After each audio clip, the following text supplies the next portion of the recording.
Internet पर जब भी कुछ सर्च करना होता है तो हम लोग गूगल सर्च इंजन का इस्तेमाल करते हैं। लेकिन गाइस, क्या आप लोगों को पता है कि इतने बड़े सर्च इंजन का नाम गलती से पड़ा था? मैं आपको बताता हूं। एक्चुअली गूगल के फाउंडर्स यानी कि संस्थापक इसका नाम GOOGOL यानी गूगोल रखना चाहते थे, लेकिन स्पेलिंग में कुछ ऐसी मिस्टेक हुई कि ये बन गया GOOGLE, जिसे हम आजकल गूगल के नाम से जानते हैं।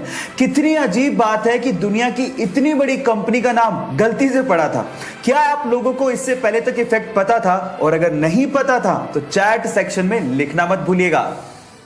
गाइस, क्या आप लोगों को पता है कि भारत देश के हर सिक्के के सन के नीचे एक ऐसा निशान बना होता है जिसे देख के आप अंदाजा लगा सकते हो कि ये सिक्का कहां पे ढाला गया है? जी हां गाइस, अगर डायमंड बना हो तो ये सिक्का मुंबई में ढाला गया है, अगर डॉट बना हो तो ये सिक्का नोएडा में ढाला गया है, अगर स्टार बना हो तो ये सिक्का हैदराबाद में ढाला गया है, और अगर कुछ भी नहीं बना हो तो ये सिक्का कोलकाता में ढाला गया है। क्या आपको इसके पहले तक इफेक्ट पता था? और नहीं पता था तो चैट सेक्शन में लिखना मत भूलिएगा।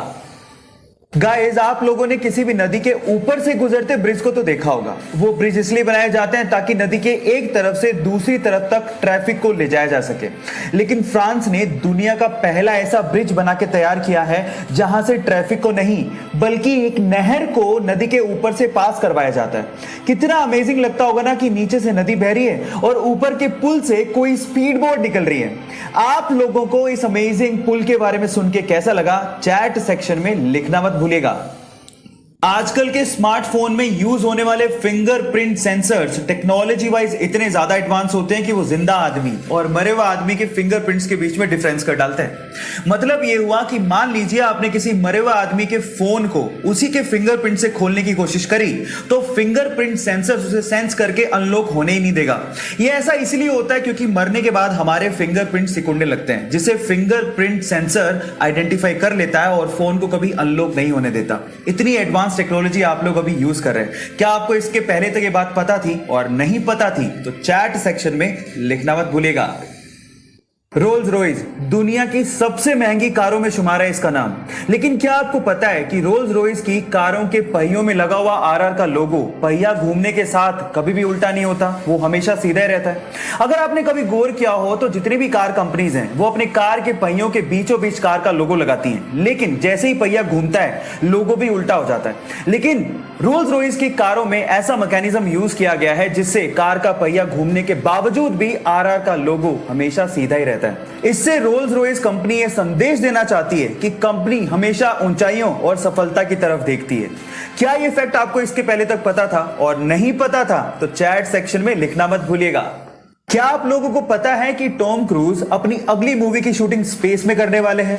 जी हां गाइस, आपने ठीक सुना, स्पेस में। और ये पहली ऐसी मूवी होगी जिसकी शूटिंग रियली स्पेस में की जाएगी। और इस काम में टॉम क्रूज की मदद एलॉन मस्क की कंपनी स्पेसएक्स और नासा भी कर रही है। होगा कुछ यूं कि स्पेसएक्स के रॉकेट से सबसे पहले लोगों को और सामान को इंटरनेशनल स्पेस स्टेशन में लेके जाया जाएगा और उसके बाद वहां पे शूटिंग की जाएगी। सो गाइस, तैयार हो जाइए, फर्स्ट एवर मूवी जिसकी शूटिंग स्पेस में होने वाली है। क्या आप लोग एक्साइटेड हैं? अगर हैं तो चैट सेक्शन में लिखना मत भूलिएगा। एक बार एक महिला अपने बच्चों के साथ एक ज्वेलरी शॉप पे जाती है और अपनी अंगुली से अंगूठी निकाल के सेल्समैन को देकर ये कहती है कि मुझे इसे बेचना है। तो सेल्समैन अंगूठी देखने के बाद उस महिला से पूछता है कि आप इसे क्यों बेचना चाहते हैं? तो महिला जवाब देती है कि इस वक्त मुझे पैसों की सख्त जरूरत है और अंगूठी बेचने के अलावा मेरे पास कोई चारा ही नहीं है। यह सुनकर सेल्समैन का दिल भर जाता है और उसके बाद जितने पैसों की जरूरत उस महिला को थी वो सेल्समैन उसे वो पैसे देता है, लेकिन आंखों से आंसू तब आ जाते हैं जब वो सेल्समैन उस रिंग को भी उस महिला को लौटा देता है। आप इस वीडियो में उस महिला के रिएक्शन उसके बाद देख सकते हैं। गाइस, इसे देख के लगता है कि इंसानियत आज भी जिंदा है। आपको ये इंसानियत का पैगाम कैसा लगा? लोगों के साथ शेयर जरूर करिएगा।